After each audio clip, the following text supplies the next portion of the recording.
और अभी आपने देखा कि जंतर मंतर में किस तरह से माहौल बनाया गया। पहले कॉकरोच पार्टी बनी, उसने कुछ इश्यूज को लेकर के अपना धरना प्रदर्शन किया, जो भी करना था उन लोगों ने किया।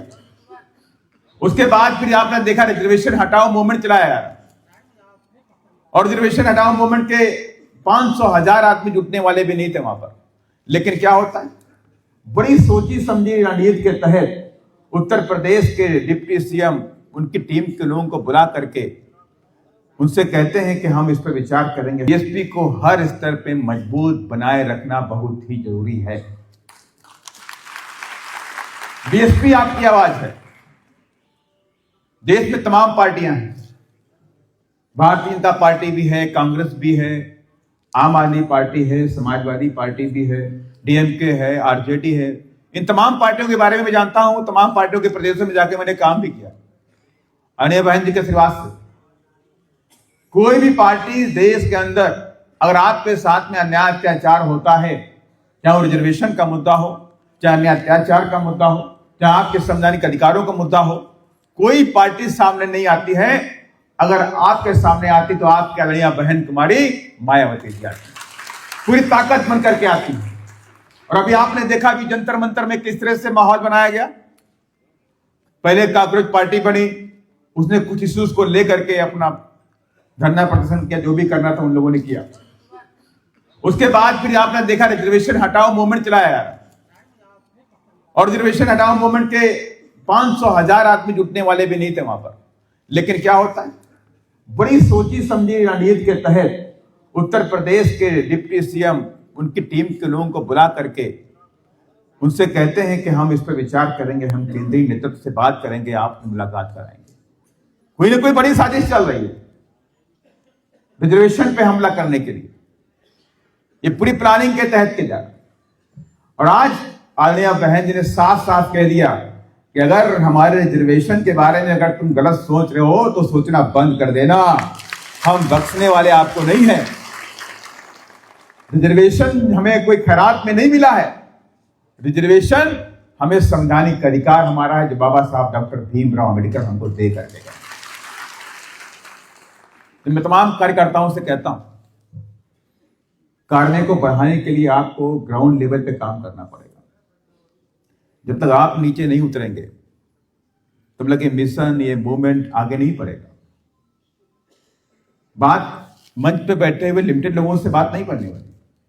जो कारवां बड़ा है, मिशन बड़ा है, मूवमेंट बड़ा है, तो हर व्यक्ति की जिम्मेदारी है, चाहे वो मेरा सेक्टर का कार्यकर्ता हो, चाहे बूथ का कार्यकर्ता हो, हर व्यक्ति के ऊपर अपनी अपनी जिम्मेदारी है कि मुझे अपनी पार्टी के दायित्वों का निर्वहन करना है। मुझे जो जिम्मेदारी मिले उसे हम पूरा करेंगे। अगर मुझे बूथ जिताने की जिम्मेदारी मिली है तो हम बूथ को जिता करके, हमारा काम है बूथ को जिताना। बूथ जीतेगी तो बीएसपी जीतेगी। अगर हम बाहर कितना भी काम करते रहें, हम अपने बूथ पे जाके फेल हो जाएं, हम अपने बूथ पे अपना वोट दिलवा ना पाए, या बूथ पे हमें 50 वोट मिले, जीतने के लिए हमको 250 वोट चाहिए, तो कहीं ना कहीं से हमारा काम तो अधूरा रह गया कि 5 सालों में क्या हमने 250 लोगों को जोड़ नहीं पाया। या सेक्टर लेवल पे मैं कहूं, अगर 10 बूथ उसमें आते हैं तो सेक्टर कमेटी ने किस तरह काम किया, सेक्टर कमेटी ने अपनी टीम को मजबूत क्यों नहीं बनाया। तो ये जो बड़ा जो काम है, देखिए, मंच से बैठे हुए लोगों से ज्यादा इंपॉर्टेंट काम हमारी सेक्टर और बूथ का, हमारी कमेटियों का होता है। अगर ये कमेटी काम कर जाएंगे तो हमारा जनाधार बढ़ेगा। पार्टी में जनाधार को बढ़ाने के लिए जरूरत है हमारी ये जो ग्राउंड लेवल की जो टीम है, जो हमारे रियल वर्कर हैं, हम उनको रियल सोल्जर बोलते हैं। बोलते कि नहीं बोलते, वो हमारे रियल सोल्जर, वो गांव के अंदर रह करके हमारी पार्टी को मजबूती देते हैं। गांव के अंदर रह के लड़ करके, विरोधी पार्टियों से लड़ करके वोट दिलवाने का भी काम वही करते हैं। अगर वो काम करते हैं तो हम जीत करके आते हैं। जो भी हमारे साथी यहाँ बैठे होंगे, जो बूथ के ऊपर बस्ता लगाते हैं, पार्टी के लिए काम करते हैं, उन्हें मालूम है कितनी दिक्कतों का सामना करना पड़ता है। विरोधी चिढ़ाता भी है, विरोधी कमेंट भी करता है, विरोधी डराता भी है, विरोधी धमकाता भी है, लेकिन ये जाबाज शेर डरते नहीं, अपने काम में लगे रहते हैं। ऐसी टीम अगर हमारी जो खड़ी हो रही है, आज राजस्थान में बड़ी टीम बीएसपी की खड़ी हो रही और मुझे यकीन भी है कि 2028 के चुनाव में बीएसपी तमाम पार्टियों के अनुमानों को धता पता करके आगे बढ़ने जाए। और तो और हम सब के बीच, हमारे बीच में फायर ब्रांड नेता बैठे हुए हैं, श्री आकाश आनंद जी, और माने बहन जी भी बहुत लगाव रखती है राजस्थान के साथ में। राजस्थान के बारे में बार बार चर्चा भी होती रहती है। सब ठीक चल रहा? हाँ बंजित, ठीक चल रहा। पूरी टीम आपस में मिलकर काम कर रही है, कहीं कोई ग्रुपबाजी नहीं, टीम वर्क है, टीम की तरह लगे हुए हैं सभी लोग। और मुझे बड़ी उम्मीद भी है कि हम इस बार बहुत अच्छा करने का काम करेंगे। और इसलिए मैं आपसे कहना चाहता हूं, इस बात को तो आप दिमाग में बैठा लीजिए, इस बात को याद रखना। माननीय कांशीराम साहब ने कहा था कि जिस नीले झंडे में हाथी का निशान ना हो वो झंडा तुम्हारा नहीं। इस बात को संभाल लीजिएगा। और दूसरी बातें कह दीजिएगा कि जिस गांव से, जिस धानी से, जिस शहर से नीला झंडा, हाथी निशान वाला झंडा निकल जाए तो ये समझ लेना कांशीराम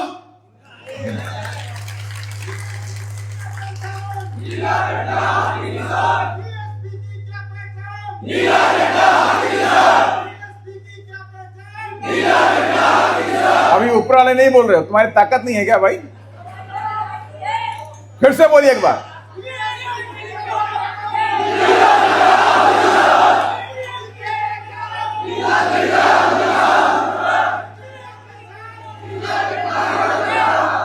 ये नीला झंडा, हाथी निशान याद रखना।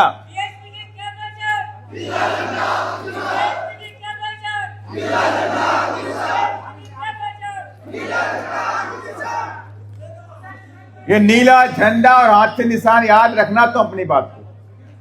ये तुम्हारा मान और सम्मान है कि नहीं है? ये तुम्हारा मान और सम्मान है। इस नीले झंडे के स्थान में, हाथी निशान के स्थान में कोई कमी नहीं आनी चाहिए। हमेशा मजबूती के साथ में जहां भी हो दिखाई पड़ना चाहिए। और तमाम पार्टियां तुम्हें तोड़ने काम भी करेंगी, कहीं बाबा साहब के नाम पे तोड़ने काम करेंगी, कभी कभी आपके बीच में माननीय कांशीराम साहब का भी नाम ले लेंगी, लेकिन वो आपकी अपनी नहीं है। वो उनका रिमोट कंट्रोल कहीं और से है कि नहीं है? उनका रिमोट कंट्रोल कहीं और से। आज ऐसी पार्टियां जो बीच में आई हैं, उनका बड़ा मकसद कि बीएसपी के बढ़ते हुए कार्रवाई को कैसे रोका जाए, बीएसपी के बढ़ते हुए कदमों को कैसे रोका जाए। और इसी काम में आज वो दिन रात लगी हुई। दिमाग उनका नहीं है, दिमाग भी कहीं और से है। दिमाग कहीं दिल्ली में बैठा है, कहीं वो नागपुर में बैठा है, कहीं दूसरी जगह बैठा हुआ है, कहीं गुजरात में बैठा हुआ है। वो दिमाग उनका है कैसे बीएसपी को रोका जाए, कैसे बाबा साहब की संवैधानिक ताकत जो हमें, हमारे वोट की ताकत है। बाबा साहब डॉक्टर अम्बेडकर ने यही कहा था, शिक्षित बनो, संघर्ष करो और संगठित रहो। अपने संगठित रहो माने कि आप सब एक रहो, और जब आप एक हो जाओगे तो अपनी वोटों की ताकत से आप अपनी सरकार बना सकते। अब दुश्मन को लगा कि अगर ये संगठित हो जाएंगे, एक बड़ी आबादी राजस्थान के अंदर इनकी है, अगर ये संगठित हो जाएंगे तो कभी भी 50 एमएलए, 60 एमएलए, 70 एमएलए, 100 एमएलए बना करके दावा ठोक सकते हैं। अब इनको तोड़ा कैसे जाए? संगठित है माने कि हमें इस संगठन को तोड़ना है, आपस में डिवाइड कर देना। अगर डिवाइड कर देंगे तो ये मिशन मूवमेंट के लोग, बाबा साहब के मानने वाले लोग बढ़ जाएंगे, तो इनकी ताकत हमेशा हमेशा के लिए खत्म हो जाएगी। और इसी तमाम तरह के हथगंडे अपनाने का भी काम तमाम पार्टियों ने किया। आपने देखा कि देश के अंदर आज शिक्षा का कितना स्तरग्रस्त हो गया। क्या शिक्षा दी जा रही है आज की डेट में? आज स्कूल बंद कर दिए गए, 1,93,000 स्कूल बंद कर दिए गए। 4,18,000 बच्चे आज भी आउट ऑफ स्कूल हैं। 2 साल से 17 साल के बच्चे जो हैं इस स्कूल में नहीं है। 4,18,00,000 बच्चों को शिक्षा छीन ली गई, स्कूल बंद करके बंदीकरण कर दिया गया, एकीकरण कर दिया गया। और तो और 8,17,00,000 बच्चे ऐसे भी हैं जो इस देश में शिक्षा भी नहीं पाते हैं और कहीं नौकरी भी नहीं पाते हैं, बेरोजगार बन के घूमते रहते हैं। उनके बारे में सरकार नहीं सोचती, क्योंकि वो हमारे लिए नहीं सोच सकते, वो मात्र धन्ना सेठों के लिए सोचते हैं। और इसलिए मैंने कहा आवाहन करने की जरूरत है। आवाहन करो और जग के उठ जाओ और थाम लो नीला झंडा, हाथी निशान, और जयकार के उद्घोष कर दो। जय भीम के नारे के साथ में, कांशीराम साहब के नारे के साथ में, बहन जी जिंदाबाद के नारे के साथ में और पूरे प्रदेश के अंदर गांव गांव धाड़ी धाड़ी कोने कोने में बीएसपी के नीले झंडे को फहराने का काम आप कर दो। और ये अभी इलेक्शन शुरू होने वाला है, बाई इलेक्शन शुरू होने वाला है, लोकल बॉडी का इलेक्शन शुरू हो रहा है, पंचायत का इलेक्शन शुरू हो रहा है, जिला पंचायत का भी होगा, वार्ड मेंबरी का भी होगा। तो हमने पार्टी के वरिष्ठ साथियों से चर्चा भी करी, इस बात पे गहन मंथन भी हुआ कि बीएसपी के कार्रवाई को बढ़ाना है तो हमें दायरे को बढ़ाना पड़ेगा।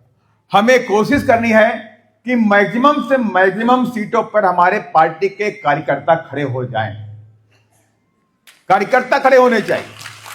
बीएसपी के कार्यकर्ता सिंबल लेकर के कहीं नगर में, कहीं वार्ड में, कहीं जिला पंचायत परिषद में, कहीं नगर निगम में, हर जगह बीएसपी के कार्यकर्ताओं को, अगर उनको कहीं अच्छे प्रत्याशी नहीं मिलते तो प्रत्याशियों को वेट नहीं करना है, आपको खुद अपनी दावेदारी पेश कर देना, खुद दावेदारी पेश करना, ताकि ये मेरा जो सिंबल है, जो पार्टी का, जो बहन जी ने आप सबके लिए दिया हुआ है, माननीय कांसीराम साहब ने दिया, ये सिंबल गांव गांव धाड़ी धाड़ी जाना चाहिए। हर घर में सिंबल की धमक होनी चाहिए कि बीएसपी का हाथी मेरे घर में आ गया, बीएसपी के लोग मेरे घर में आ गए, तब जाके मिशन और मूवमेंट हमारा पड़ेगा। अभी बहुत काम करने की जरूरत है। अगर हम काम नहीं करेंगे तो हम पीछे की तरफ जाएंगे। दुश्मन बहुत ताकतवर है, बहुत पैसे वाले लोग हैं, हमारे वोटों खरीदने का भी काम करते हैं। हमारे शीला जी एक कहानी सुनाया करते थे, तीतर वाली करके।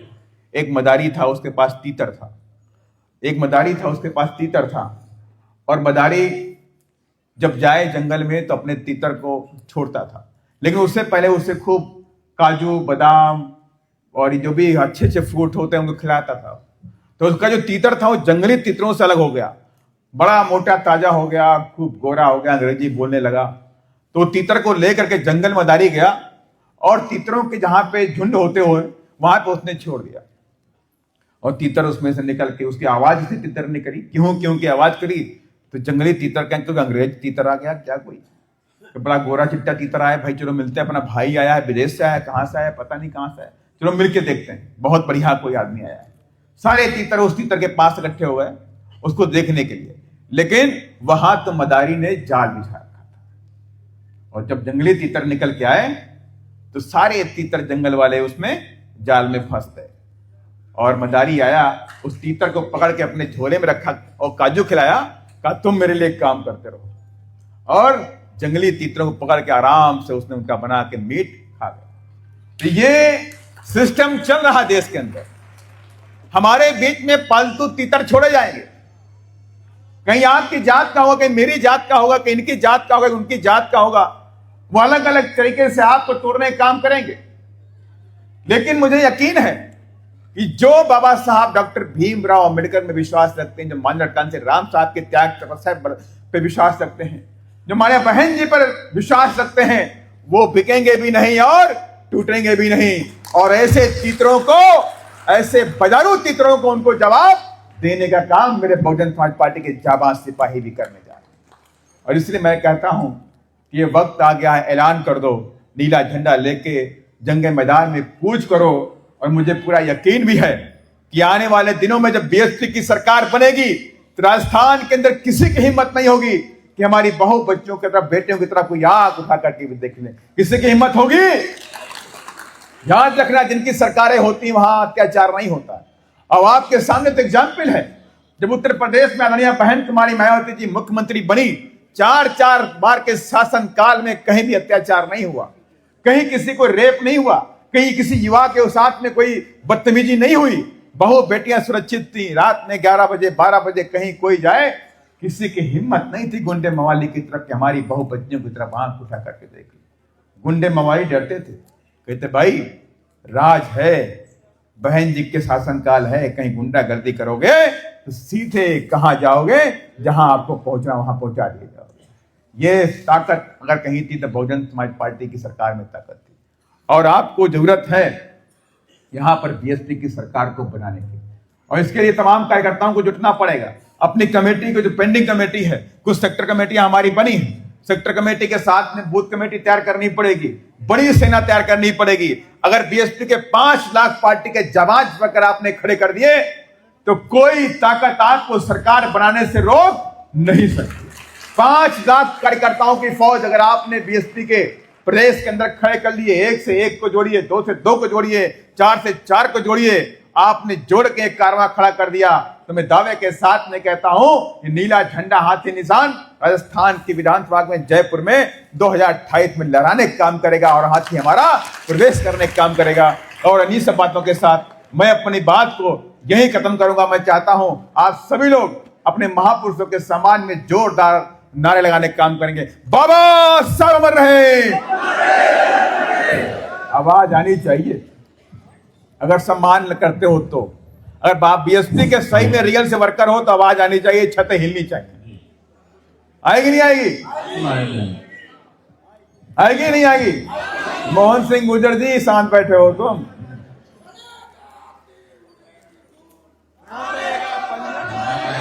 बाबा साहब अमर रहे। बीएसपी की क्या पहचान? मॉडल कांसीराम से अमर रहे। बहन जी संघर्ष करो, आकाश जी संघर्ष करो, मॉडल कांसीराम तो अमर रहे, मॉडल कांसीराम तो अमर रहे। जलगुंडों की छाती पर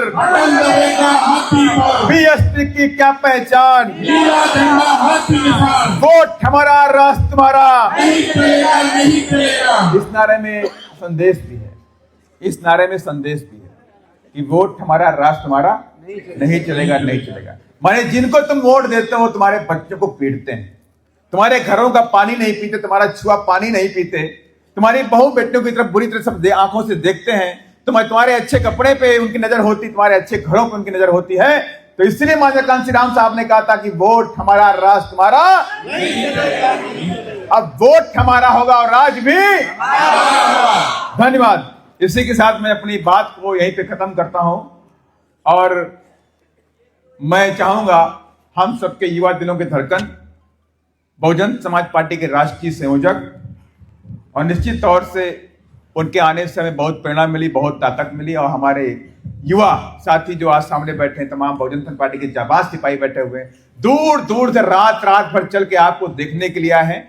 और मुझे बहुत बहुत उम्मीद है, यकीन भी है कि आज आप सभी लोग पूरी तरह से एनर्जाइज होकर पूरी ताकत के साथ में अपने क्षेत्र में जाएंगे और फिर से मिशन का काम करेंगे। और मैं आमंत्रित करता हूं बहुत ही आदर के साथ में श्री राष्ट्रीय संयोजक श्री आकाश आनंद जी आए और वीडियो बंद कराना सब लोग।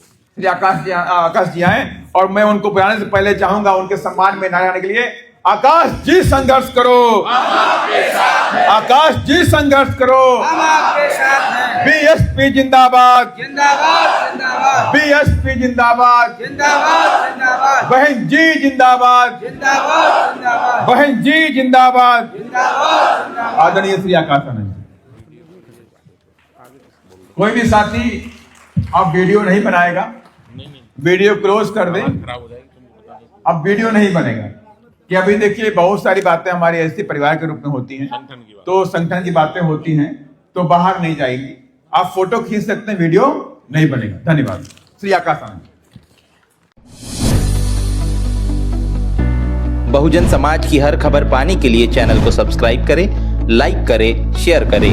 नेशनल चौपाल को बचाने के लिए ज्वाइन बटन क्लिक करके चैनल की सदस्यता लें और चैनल को आर्थिक मदद करें।